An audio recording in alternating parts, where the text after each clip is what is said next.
ሰላም አለይኩም ወራህመቱላሂ ወበረካቱ። ውድ ቤተሰቦቼ እንዴት ናችሁ? ሁሉ ሰላም፣ ሁሉ መልካም። ከኔ ጋር በጣም መልካም ነኝ፣ በጣም ሰላም ነኝ። አልሐምዱሊላህ ረቢል ዓለሚን። እንግዲህ ብቅ ብለናል። ሰብስክራይብ፣ ላይክ፣ ሼር ማድረጋችሁንም እንዳትረሱላችኋለሁ ወደ ጓደኞቼ እና መጥቼላችኋለሁ። እናንተስ እና ዛሬ የመጣሁበት ምክንያት ደግሞ ምንድን ነው ብትሉኝ እኛ እንግዲህ አረብ ሀገር ስንሰደድ አረብ ሀገር ስንመጣ ያው መቼም አንድ ሰው እለወጣለሁ ቤተሰብ እለውጣለሁ እኔም እለወጣለሁ ብለን ነው አይደለም ወደ አረብ ሀገር ሄደን እባካቸው አረብ ሀገር ሄጄ ሰርቼ ራሴን እለውጣለሁ ቤተሰቦቼንም እለውጣለሁ እህት ወንድሞቼን ቤተሰቦቼን ብለን ነው የምንመጣው አይደለም ነው አይደለም? አዎ። ስለዚህ አሁን ስንመጣ ተመርመረን ሜዲካል ወስደን ኩላሊት ነሽ፣ ጨጓራ ነሽ፣ ኧረ ምን ቁጡ ደም ብዛት ነሽ፣ ስኳር ነሽ ወዘተ ሁሉንም ተመርምረን ንጹህ ሁለን ነው የምንመጣ። ኩላሊታችን ንጹህ፣ ጉበታችን ንጹህ፣ ሁሉ ነገራችን ንጹህ ሁነን ነው አረብ ሀገር ስንመጣ ማለት ነው። ከመጣም በኋላ 1 አመት 6 ወር ተተቀመጥን በኋላ እግሬን፣ ራሳችንን፣ እግራችንን ደም ብዛት፣ ኩላሊት፣ ጨጓራ፣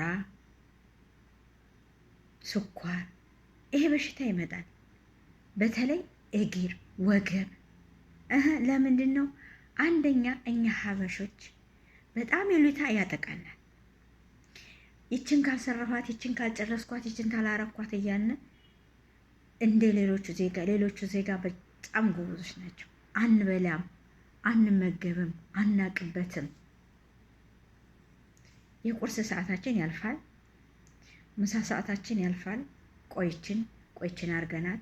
አረቦች እንዲሆኑ እንኳን በዚህ ቢሰሩላቸው አያመሰግኑም። ምስጋና የለም። ምናልባት ከስንት ከሺህ አንድ ምናልባት ብቻ አልሐምዱሊላህ። ከዛ መሆን እንሆናለን በሽተኛ። ሄደን ስንመረመር ምን እንባላለን? ኩላሊት አለብሽ፣ ደም ብዛት ጀምሮሻል፣ ስኳር ጀምሮሻል፣ አረ ብዙ ነገር። ይሄንን በሽታ እንገዛለን። ለምን? በራሳችን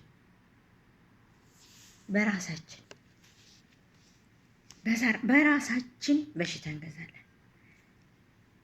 ምግባችንን ቁርሳችንን በሰዓት አንበላም፣ ምሳ በሰዓት አንበላም፣ እራት በሰዓት አንበላም። እችን ጨርሻት እችን አድርጊያ ስንል የምሳ ሰዓታችን፣ የቁርስ ሰዓታችን፣ የራት ሰዓታችን ያልፋል። ከዛ ርቦን ስንበላ በሽተኛ ሆነን ቁጭ እንላለን። ለምን? እስኪ ራሳችንን እንጠብቅ። እስኪ እንደዚህ የሌሎቹን ዜጋ እናያቸው። ስራው እኮ አያልቅም፣ ምንም አያልቅም። ስራ አያልቅም ካልተወት በስተቀር ስራ ምንም አያልቅም።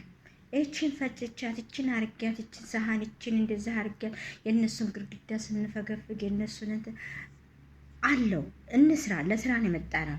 በገንዘባቸው ነው የቀጠሩንም፣ ገንዘባቸውን ከፍለው ነው። ግን አለው ፕሮግራም አለው። የስራ አካሄድ ፕሮግራም አለው። ራሳችንን የምንጠብቅ ንጹህ ሁነን ምንም የሌለን ወላ ጨጓራ ወላ ኩላሊት ወላ ምን የሌለን በሽታ ሜዲካል ወስደን ንጹህ ሆነን ተመርምረን አረብ ሀገር መተን አገራችን ስገባ በሽታ ገዝተን እዛ ሀገራችን ሄደን ሰርተን መብላት አንችልም። ለምን? በሽተኛ ሆነናል። ለምን? ራሳችን ይሄ ሁሉ የሚመጣበት ራሳችንን ያለመጠበቅ ነው። አላህ ይጠብቀን። አላህ ባለንበት ሰላምና ፍቅርን ሰጥቶ አላህ ጤናችንን ይስጠን። ጤናን የመሰለ ነገር የለም። እውነቴን ነው። አንድ እግሬን ወገቤን ራሴ የማይል አረብ ሀገር የመጣ በሙሉ የለም።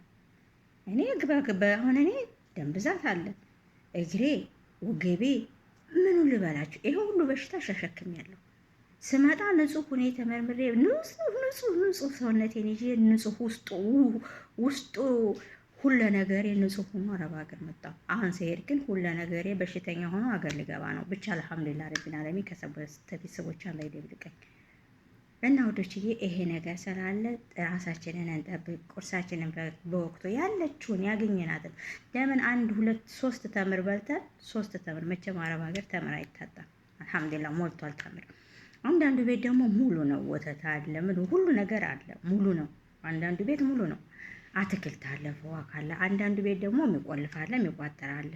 ግን ተምር አይታጣም እና ሁለት ሀባ አንድ ሀባ ተምር በልተን ቢስሚላህ ብለን ውሃችንን ጠጥተን ጧት ቁርስ ላይ ማለት ነው ስራችንን መስራት ይሄ የተሻለ ነው ብዬ አስባለሁ። እና አላህ ይደግፈን ሁላችንም የአረብ ሀገር ያለን በሙሉ አላህ ሰላም ፍቅርን አምጥቶ ለሀገራችን በጤናችን ያስገባል እላለሁ። ይሄንን የመጣሁት እኔ የራሴ ደርሶብኝ ነው ውዶች፣ የራሳችሁን ጠብቁ። ማንም እኛ አሁን እንኳን አመመን ስንላቸው እባክሽን ይሄ እናት ተነሽ ወደ ዋሪ ስትሰሪ በዚህ ይሻልሻል ነው እንጂ የሚሉን እስኪ አሟችኋል ብለው ወላሂ ያዝኑልን፣ ወላሂ ያዝኑ። ማን እንዳገር ልጅ ያገር ልጅ ቢሆን ወደኩበት ያነሳኛል። አረቦች ግን እንዲህ ጠንቅር ላይ ያረጉንም እንዲች አያረጉንም። እውነቴን ነው የምላችሁ፣ ይጠየፉናል። በጣም እጅግ በጣም ነው የሚጠየፉን እኛን። አላህ ይዳስጣቸው፣ አላህ ያስተካክላቸው እንጂ እኛም በጣም ነው የሚጠየፉን። ስንታመም እንኳን ጉፋን ከያዘን እንዳትጠጉ ነው የሚሉት። የእኛ ሰው ግን ጉፋን ተያዘን ብዙ ነገር አይዞሽ ብለው ማቋሙቁን አድርገው ምኑን አድርገው ይጠይቁናል። እዚህ ግን እንዲህ አይነት ነገር የለምና ዛሬ የመጣሁት በጣም ተሰምቶኝ ነው። ስለ ራሴ ጉዳይ ተሰምቶኝ የሌሎችም ይደርስባችኋል ብዬ ነው። ራሳችንን ጠብቀን ለሀገራችን በሰላም ያስገባን እላችኋለሁ። ዶሴ ሰላም አለይኩም ወራህመቱላሂ ወበረካቱ። ሰላምና ፍቅር፣ አንድነት፣ ጤና አላህ ይስጠን። አሰላሙ አለይኩም።